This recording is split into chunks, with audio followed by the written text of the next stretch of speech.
Welcome to our YouTube channel, The Learning Garden. I am Dr. Manju. Today we will start with class 7 NCERT Science book, chapter 1st, Nutrition in Plants.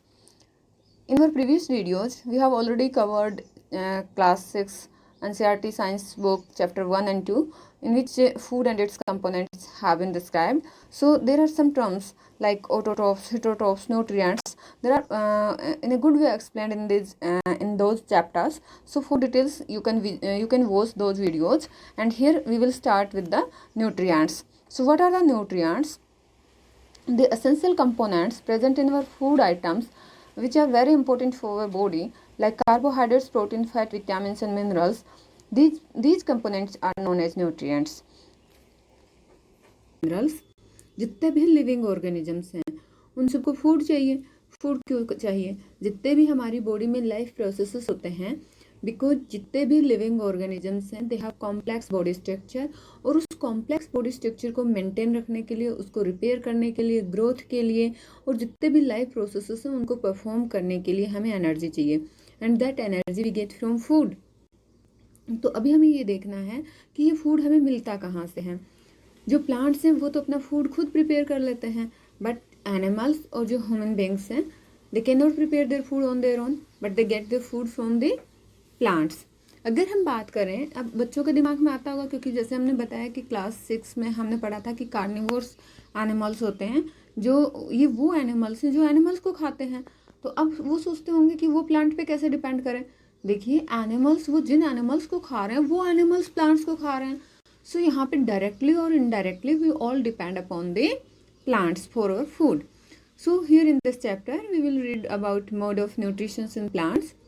अगर हम mode of nutrition की बात कर रहे हैं तो nutrition is the mode of taking food by an organism and its utilisation in the body. मतलब हम किस वे से फूड को इनटेक करेंगे एंड इसको कैसे यूटिलाइज करेंगे, जो भी हमारी बॉडी में एनर्जी की रिक्वायरमेंट है उसको फुलफिल करने के लिए. तो यहाँ पे एक मोड ऑफ न्यूट्रिशन ऐसा है जिसमें ऑर्गेनिजम्स अपना फूड खुद प्रिपेयर करते हैं, उसको हम बोलते हैं ऑटोट्रॉफिक न्यूट्रिशन. और ऑब्वियसली यहाँ पे कौन आएंगे? Plants. The mode of nutrition in which organisms make food themselves from simple substances, इनको हम बोलते हैं ऑटोट्रॉफिक न्यूट्रिशन. ऑटो का मतलब होता है सेल्फ और ट्रोफोस का मतलब होता है नरिशमेंट. तो अभी अगर जो दूसरे हम हैं, एनिमल्स हैं, दूसरे ऑर्गेनिजम्स हैं, ह्यूमन बींग्स हैं, वो क्या करते हैं? They take food prepared by the plants. तो इनको क्या बोलते हैं? हिट्रोट्रॉफ्स. हिट्रो का मतलब होता है अदर्स, अगेन ट्रॉफ्स का मतलब होगा नरिशमेंट. तो अभी बूझू के दिमाग में क्वेश्चन आया कि प्लांट्स जो है अपना फूड कैसे प्रिपेयर करते हैं. और पहले क्या जानना चाह रही है? पहले ये जानना चाह रही है कि अगर प्लांट अपना फूड खुद प्रिपेयर कर लेते हैं तो हम क्यों नहीं कर सकते. तो अब प्लांट जो अपना फूड प्रिपेयर करते हैं तो उसका मतलब कुछ तो उनके अंदर अलग होगा जिसकी वजह से वो जो है अपना फूड खुद प्रिपेयर करते हैं. तो अभी प्लांट अगर हम पढ़ेंगे इसके बारे में तो क्या है कि जो प्लांट के लीव्स हैं उनमें अगर हम बोलें कि they are the food factory for the plant. क्यों? क्योंकि जो लीव्स हैं मेनली वो वहाँ पे अपना फूड सिंथेसाइज करते हैं. पर अभी क्वेश्चन तो ये है ना कि सिंथेसाइज कैसे करते हैं. तो यहाँ पे हम पढ़ेंगे a process by which plants synthesize their food and that process is known as photosynthesis. Photo का मतलब होता है लाइट और सिंथेसिस का मतलब होता है टू कंबाइन या टू प्रिपेयर. तो यहाँ पे सनलाइट की प्रेजेंस में प्लांट्स जो है अपना फूड प्रिपेयर करेंगे. इस प्रोसेस को हम फोटोसिंथेसिस बोलते हैं. चलो अब थोड़ा सा समझते हैं कि कैसे होगा. अब जैसे हमने बताया कि लीव्स के अंदर जो है, जो प्लांट्स के पार्ट लीव्स हैं वहाँ पे फूड बनता है. तो अब हमें फोटोसिंथेसिस प्रोसेस के लिए क्या चाहिए? फोटोसिंथेसिस प्रोसेस के लिए कुछ रॉ मटेरियल्स तो चाहिए होगा. अब कार्बन डाइऑक्साइड है, कार्बन डाइऑक्साइड एटमॉस्फेयर से ले लेते हैं.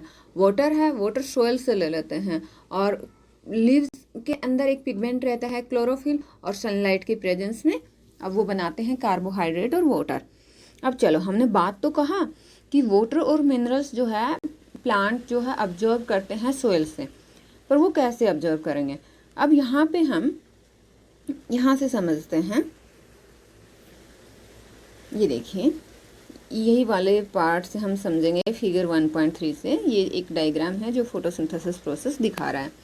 तो यहाँ से हम समझेंगे, तो अगर हम बात करें, ये हमारा यहाँ पे दिखा रखा है सोयल, और सोयल से हमारा प्लांट का कौन सा पार्ट अटैच्ड है, ये है रूट्स। और यहाँ पे जो कुछ वाटर है सोयल्स के अंदर, this water is absorbed by the roots. और अगर हम ध्यान से देखेंगे तो ये जो पाइप जैसी स्ट्रक्चर्स हैं, जो स्टेम्स में भी जाती है, देन ब्रांचेज में, देन लीव्स में, तो इस पाइप, ये जो वेसल्स है, इसको हम जाइलम बोलते हैं। और ये जो पूरा पाइप सिस्टम है, ये जो सोइल से वाटर और मिनरल्स हैं, पहले उनको रूट ऑब्जर्व करता है और रूट के थ्रू, स्टेम्स के थ्रू फिर ये लीफ तक चला जाता है। अब यहाँ से हुआ कि ये चलो लीफ है, लीफ में हमारा वाटर आ गया। अब लीफ में कार्बन डाइऑक्साइड एब्जॉर्प्शन कैसे होता है, ये हम समझेंगे यहाँ फिगर 1.2 से। ये लीफ है, इसका यहाँ पे अगर हम देखें तो ये इसकी लीफ का जो अपर सरफेस में दिखा रखा है, और अभी यहाँ पे अगर हम लीफ के देखेंगे तो इसमें गार्ड सेल्स रहती हैं। ये जो सेल्स दिखा रखी हैं, दीज आर गार्ड सेल्स। और अगर ध्यान से देखोगे तो इसमें जो डॉटेड पॉइंट्स दिखा रखे हैं, ये जो डॉटेड पॉइंट हैं, ये क्लोरोफिल हैं। ये क्लोरोफिल की ही कैपेसिटी है, कैपेबिलिटी है कि वो सनलाइट एनर्जी को ऑब्जर्व करे। और यहाँ जो दो गार्ड सेल्स हैं, उनके बीच में जो स्पेस है, उसको हमने बोला है स्टोमा। तो अगर हम बात करें स्टोमा की, तो ये देखिए, ये गार्ड सेल्स हैं अगर हम ध्यान से देखेंगे तो, और गार्ड सेल के बीच में जो ओपनिंग है, दैट इज स्टोमेटल ओपनिंग। तो अब ये जो स्टेमेटल ओपनिंग है, इन पोर्स के थ्रू, ये छोटे छोटे लीव्स के अंदर पोर्स रहते हैं लीव्स के सरफेस पे, जिनको हम स्टेमेटल ओपनिंग बोलते हैं। तो इन पोर्स के थ्रू एटमॉस्फेयर से CO2 को ऑब्जर्व करते हैं। तो अभी यहाँ पे हमने देखा कि प्लांट में कैसे जो लीफ के पास पानी पहुँच गया, वाटर का ऑब्जॉर्प्शन हुआ, और कैसे उसमें जो है CO2 ऑब्जॉर्व किया, और क्लोरोफिल पिगमेंट जो है यहाँ पे लीफ के अंदर प्रेजेंट है। अब सनलाइट की प्रेजेंस में यहाँ पे फोटोसिंथेसिस के दौरान क्या होगा, जो ये लीव्स जिनमें क्लोरोफिल प्रेजेंट है, ये सनलाइट की प्रेजेंस में क्या करेंगे, एटमॉस्फेयर से CO2 को ऑब्जर्व किया और सोइल से वाटर को ऑब्जर्व किया। फिर ये क्या सिंथेसाइज करेंगे, दे सिंथेसाइज कार्बोहाइड्रेट एंड ऑक्सीजन। ये वाली रिएक्शन अगर हम देखें, अब यहाँ पे ऑक्सीजन भी रिलीज हुआ इस प्रोसेस में। तो ये था पूरा फोटोसिंथेसिस प्रोसेस। अब हम बात करें कि चलो हमने ये तो कह दिया कि ये फोटोसिंथेसिस प्रोसेस है और इसमें कार्बोहाइड्रेट जो है रिलीज होता है। अब हम ये कैसे बताएंगे कि इसमें कार्बोहाइड्रेट रिलीज होता है, तो याद है क्लास 6 की जो साइंस बुक में, NCERT साइंस बुक चैप्टर 2 में फूड में हम फूड एंड इट्स कंपोनेंट में हमने पढ़ा था test for starch, test for carbohydrate, जिसने हमें ये देखा था कि जहाँ पे भी हमें किसी भी फूड आइटम में या फूड कंपोनेंट में हमें ये टेस्ट करना है कि इसके अंदर स्टार्च है या नहीं है, तो हम उस कंपोनेंट के ऊपर, उस आइटम के ऊपर आयोडीन सॉल्यूशन की 2-3 ड्रॉप्स डालेंगे। अगर हमारा कलर चेंज होकर ब्लू ब्लैक कलर आ जाता है, तो हम ये कहेंगे कि इसके अंदर स्टार्च प्रेजेंट है। तो लीफ के ऊपर आप ये टेस्ट कर सकते हैं, तो आपका कंफर्म हो जाएगा यस कार्बोहाइड्रेट इज देयर, क्योंकि स्टार्च क्या है, स्टार्च तो कार्बोहाइड्रेट है। अब इसके आगे हमें ये देखना कि जो क्लोरोफिल है, सनलाइट है, कार्बन डाइऑक्साइड है और वाटर है, तो these are the necessary to carry out the process of photosynthesis. और ये एक अर्थ पे यूनिक प्रोसेस है। जिस फोटोसिंथेसिस प्रोसेस की हम बात कर रहे हैं, ये एक यूनिक प्रोसेस है जो केवल प्लांट्स ही परफॉर्म करते हैं। और इसमें क्या है कि सोलर एनर्जी क्या हुआ, सोलर एनर्जी को कैप्चर किया गया, और सोलर एनर्जी को कैप्चर करके उसको फूड में कन्वर्ट किया। तो अल्टीमेटली यहाँ पे जो एनर्जी का सोर्स हुआ लिविंग ऑर्गेनिजम्स में, वो कौन हुआ, सन। क्योंकि अगर आप सोचो, अगर सोलर एनर्जी नहीं होती, अगर सन नहीं होता, तो क्या फोटोसिंथेसिस प्रोसेस होता, नहीं होता। और थोड़ा सा सोच के देखो कि क्या फोटोसिंथेसिस प्रोसेस नहीं होता तो क्या अर्थ पे लाइफ पॉसिबल होती। अब यहाँ से हमने पूरा फोटोसिंथेसिस प्रोसेस समझा। नाउ वी कैन कंक्लूड कि अगर in the absence of photosynthesis there would not be any food. कोई फोटोसिंथेसिस प्रोसेस नहीं होता तो प्लांट्स फूड प्रिपेयर नहीं करते, और प्लांट्स फूड प्रिपेयर नहीं करते तो क्योंकि ऑल लिविंग ऑर्गेनिजम्स जो है वो फूड पे डिपेंड करते हैं। तो अगर फूड ही नहीं है तो how can its possible to survive for the living organisms. तो अगर ऐसा होता, फोटोसिंथेसिस नहीं होता, तो लाइफ पे अर्थ पे लाइफ पॉसिबल नहीं होती। अब ये अगर हम बात करें, जैसे हमने यहाँ कहा कि जो लीव्स हैं प्लांट्स के, उसमें फोटोसिंथेसिस प्रोसेस होता है। अब बूझों के दिमाग में एक क्वेश्चन आ रहा है कि क्या कुछ प्लांट के लीव्स के अलावा कुछ और पार्ट्स भी हैं जहाँ पे फोटोसिंथेसिस हो सकता है? तो अगर हम बात करें जो प्लांट्स के दूसरे ग्रीन पार्ट्स हैं, जैसे स्टेम है या ग्रीन ब्रांचेज हैं या ग्रीन स्टेम्स है, तो वहाँ पे भी फोटोसिंथेसिस हो सकता है। लेकिन जो डिजर्ट्स प्लांट्स हैं उनके अगर हम लीफ देखेंगे तो दे आर लाइक स्केल और स्पाइन लाइक लीव्स होते हैं। और ऐसा क्यों होता है? क्योंकि जो प्लांट ये ट्रांसपिरेशन प्रोसेस के थ्रू, जो इनमें स्टोमेटा रहते हैं, स्टोमेटल ओपनिंग के थ्रू जो वाटर को ऑब्जर्व कर लेते हैं उसको एटमॉस्फेयर में रिलीज कर देते हैं in the form of water vapours. तो इस प्रोसेस को हम बोलते हैं ट्रांसपिरेशन। तो प्लांट जो है ट्रांसपिरेशन प्रोसेस के थ्रू एटमॉस्फेयर में वाटर को रिलीज कर देते हैं, वाटर वेपर्स रिलीज करते हैं। तो अब ये देखिए डिजर्ट में तो पानी की पहले ही कमी होती है, वहाँ तो प्लांट को जितना रिक्वायर्ड अमाउंट ऑफ वाटर है उतना ही अवेलेबल नहीं होता, तो उनके लिए वाटर को रिलीज करना बहुत ही डिफिकल्ट होता है। तो इस ट्रांसपिरेशन प्रोसेस से वाटर इवापोरेट ना हो, तो उससे बचने के लिए वहाँ पे क्या है कि वहाँ पे जो लीफ होती है उनकी एक स्पाइन लाइक स्ट्रक्चर होती है, कांटे जैसे स्ट्रक्चर होती है, कि वहाँ से वाटर लॉस ना हो। तो इस तरह के जो प्लांट्स होते हैं उनमें जो फोटोसिंथेसिस प्रोसेस होता है वो ग्रीन स्टेम्स पे अकर होता है।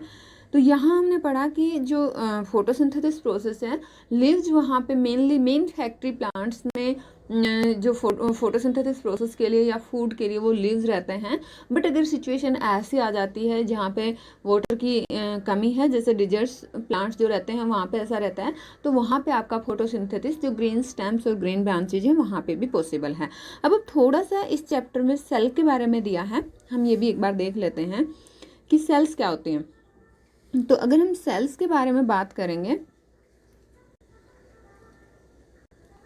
तो ये जो है, जैसे हमारे बिल्डिंग्स जो है हम ब्रिक्स अरेंज करके बिल्डिंग्स को बनाते हैं, तो सिमिलरली जो लिविंग ऑर्गेनिजम्स की बॉडी है वो भी किससे बनी है? उनकी जो यूनिट सेल्स यूनिट है, बेसिक यूनिट, वो सेल्स हैं। तो बहुत सारी सेल ऐसे अरेंज होके आपका बनाती हैं एक पूरा लिविंग ऑर्गेनिज्म स्ट्रक्चर। तो ये जो सेल्स हैं इनको माइक्रोस्कोप में देख भी सकते हैं। और इन सेल्स में क्या होता है, कुछ ऑर्गेनिजम्स तो ऐसे होते हैं जो एक ही सेल से बने होते हैं, उनको बोलते हैं यूनिसेलुलर ऑर्गेनिज्म। और बहुत सारे जो ऑर्गेनिजम्स ऐसे हैं जिनकी कॉम्प्लेक्स स्ट्रक्चर रहती है, मल्टी सेलुलर ऑर्गेनिजम्स होते हैं। अब ये जो सेल है इसके बाहर एक मेम्ब्रेन होती है, एक थिन आउटर मेम्ब्रेन। यहाँ पे अगर हम देखेंगे तो इसको हम बोलते हैं सेल मेम्ब्रेन, जो बिल्कुल आउटर जो ये वाली लेयर है। और जो सेल में एक इसके सेंटर में एक स्ट्रक्चर होती है जिसको हम बोलते हैं न्यूक्लियस। ये एक स्फेरिकल स्ट्रक्चर रहती है, यहाँ पे जो दिखा रखा है दैट इज न्यूक्लियस। और इस न्यूक्लियस के बाहर एक जेली लाइक सब्सटेंस रहता है जो एक फ्लूइड सा दिखा रखा है, इसको हम बोलते हैं cytoplasm. So this is all about cell here. So here we have studied what are the mode of nutrition, what is nutrition and mode of nutrition, and the process of photosynthesis by which plants prepare their food, and what are the autotrophic mode of nutrition and what are the heterotrophic. So I think okay, अभी हम देखेंगे कि जैसे अभी बूझू के दिमाग में एक क्वेश्चन और आता है। तो बूझू पूछता है कि जैसे कुछ प्लांट्स हैं उनके जो लीव्स होते हैं उनका डार्क कलर रहता है, कुछ deep red, violet, brown colour के, तो क्या उनमें फोटोसिंथेसिस होता है? तो यहाँ पे अगर इसका आंसर हम कहेंगे तो यस, वहाँ पे भी फोटोसिंथेसिस होता है, क्योंकि जो लीव्स अदर देन ग्रीन से उनमें भी क्लोरोफिल प्रेजेंट होता है। बट जो लार्ज अमाउंट जैसे रेड, ब्राउन, जो दूसरे पिगमेंट्स हैं वो ग्रीन कलर को कवर कर लेते हैं, मास्क कर देते हैं, तो हमें जो अपर जो लीव का कलर है वो दिखाई देता है। और इनमें भी क्लोरोफिल प्रेजेंट होता है, और क्लोरोफिल की प्रेजेंस में, ये सनलाइट की प्रेजेंस में ये जो है फोटोसिंथेसिस प्रोसेस को परफॉर्म करते हैं। अब यहाँ पे जो एक्टिविटी 1.1 दी है वो बहुत ही सिंपल सी बच्चों को समझाने के लिए दी है कि आप 2 पोटेड प्लांट लीजिए एक ही जैसे, और एक प्लांट को आप सनलाइट में रखिए और दूसरे प्लांट को आप 72 आवर्स तक डार्क में रख दीजिए। अब आप उनके ऊपर आयोडीन टेस्ट करके देखिए। आयोडीन टेस्ट हमने जैसे अभी बात किया था कि ये हमें ये कंफर्म करना है कि फोटोसिंथेसिस प्रोसेस हुआ कि नहीं हुआ। और अगर फोटोसिंथेसिस प्रोसेस होगा तो आपका कार्बोहाइड्रेट बनेगा, कार्बोहाइड्रेट में आपका स्टार्च होता है, और अगर आपका स्टार्च होगा तो आपका आयोडीन टेस्ट से पता चल जाएगा। तो अब आपको देखना है, आप खुद थोड़ा सा सोचिए, बताइए कमेंट बॉक्स में कि कौन से प्लांट में आपका फोटोसिंथेसिस होगा। क्या डार्क में जो आपने रखा है पोट, उस पोट के अंदर जो प्लांट है क्या वो फोटोसिंथेसिस प्रोसेस शो करेगा, उसमें आपका जो आयोडीन टेस्ट से क्या रिजल्ट आएगा वो आपको बताना है। अब आपको क्या करना है, जो डार्क में आपने रखा था जिसको, अब आप उसको सनलाइट में रखिए और आपको क्या करना है, 3-4 दिन के बाद आपको फिर से उस पर आयोडीन टेस्ट परफॉर्म करना है। तो आपको फिर से देखना है क्या उसमें फोटोसिंथेसिस प्रोसेस हुआ। अगर आपके लीव्स उसमें डाई नहीं होते हैं तो आपका डेफिनेटली वहाँ पे फोटोसिंथेसिस प्रोसेस होगा और आपका जो है कार्बोहाइड्रेट बनेगा, iodine test will be positive है, तो स्टार्च का प्रेजेंस दिखाएगा। अच्छा, अब भी आपने कभी खड़ा पानी देखा हो, यानी कि जैसे पॉन्ड्स में या स्टेगनेंट वाटर कहीं भी, तो वहाँ पे आप एक स्लेमी ग्रीन पैचेस जैसे स्ट्रक्चर देखेंगे। ये क्या होता है, ये ग्रोथ ऑफ ऑर्गेनिजम्स होते हैं जिनको हम बोलते हैं एल्गे। जो एल्गे हैं तो can you guess why they are green in colour? Obviously इनमें क्या है कि जो क्लोरोफिल पिगमेंट है वो प्रेजेंट होता है, और क्लोरोफिल पिगमेंट इनमें प्रेजेंट होता है जिसकी वजह से ये जो फोटोसिंथेसिस प्रोसेस है उसको परफॉर्म कर पाते हैं। तो ये हुआ synthesis of the food in the plants by the process of photosynthesis. अभी अगर हम बात करें कि यहाँ पे जो प्लांट ने सिंथेसाइज किया है वो क्या है, कार्बोहाइड्रेट। तो अब हम बात करते हैं जैसे प्रोटीन, विटामिन, मिनरल्स, हमने तो न्यूट्रिएंट्स में ये भी देखे थे, तो ये कैसे सिंथेसाइज होंगे? तो ये कैसे सिंथेसाइज होंगे, अभी जैसे कार्बोहाइड्रेट में क्या होता है, कार्बन, हाइड्रोजन और ऑक्सीजन। और अब नाइट्रोजन, वैसे तो एटमॉस्फेयर में नाइट्रोजन बहुत प्रेजेंट है, अराउंड 78% नाइट्रोजन हमारी एटमॉस्फेरिक एयर में नाइट्रोजन है, बट इस नाइट्रोजन को प्लांट्स जो है डायरेक्टली यूज नहीं कर सकते। प्लांट जो नाइट्रोजन, क्योंकि N2 की फॉर्म में हमारे एटमॉस्फेयर में प्रेजेंट है, बट जो प्लांट जो नाइट्रोजन यूज करेंगे वो होगी NO3 नाइट्राइट और नाइट्रेट, और NH4 पॉजिटिव की फॉर्म में जो होती है उसको ऑब्जॉर्व कर लेते हैं। तो ये नाइट्रोजन सोइल में कैसे जाएगी? अब क्या होता है कि सोइल के अंदर जो है कुछ बैक्टीरिया होते हैं, और इन बैक्टीरिया का क्या काम होता है, ये जो गैसियस नाइट्रोजन है उसको यूजेबल फॉर्म में कन्वर्ट कर देते हैं और उसको सोइल में रिलीज कर देते हैं। अब ये जो मैंने बताया कि जैसे नाइट्रेट, अमोनिएट, इस फॉर्म में जो है जो प्लांट्स हैं वो नाइट्रोजन को ऑब्जर्व कर लेते हैं। तो अभी सोयल में हमारे पास इस फॉर्म में नाइट्रोजन अवेलेबल है, तो ये नाइट्रोजन प्लांट्स ऑब्जर्व करेंगे और वाटर भी ऑब्जर्व करेंगे, और जो हमारे जो कार्बोहाइड्रेट प्रोसेसेस के दौरान हमारा कार्बन, हाइड्रोजन, ऑक्सीजन प्रोड्यूस हुआ, अब फर्दर प्लांट में रिएक्शन होंगे और प्रोटीन सिंथेसाइज होगा। तो इस प्रकार प्रोटीन, मिनरल्स, विटामिन का सिंथेसिस होता है। अब कई बार आपने सुना होगा कि फार्मर्स जो है वो फर्टिलाइजर ऐड करते हैं अपने खेतों में, उस फर्टिलाइजर्स में नाइट्रोजन हो सकते हैं, आपका मिनरल्स हो सकते हैं जैसे पोटेशियम, फॉस्फेट, ये सब रहता है। तो वो इसीलिए ऐड किया जाता है ताकि ये जो मिनरल्स हैं ये रूट जो है ऑब्जर्व कर सके, प्लांट की रूट जो है सोइल से उसको ऑब्जर्व करेगी, और फिर जो भी प्रोसीजर होगा, मतलब कार्बोहाइड्रेट सिंथेसाइज हुआ बाय द फोटोसिंथेसिस प्रोसेस, और उसके बाद कार्बोहाइड्रेट से कार्बन, हाइड्रोजन, ऑक्सीजन लेके नाइट्रोजन, फास्फोरस, पोटेशियम ये सब अपना मिक्स होंगे, रिएक्शन होगी, और इस रिएक्शन से जो बाकी के न्यूट्रिएंट्स हैं वो प्लांट्स में प्रोड्यूस होंगे। सो this is all about synthesis of the foods inside the plants, और जो other mode of nutrition in plants हैं वो हम नेक्स्ट वीडियो में स्टडी करेंगे। Thanks for watching the video. जय हिंद।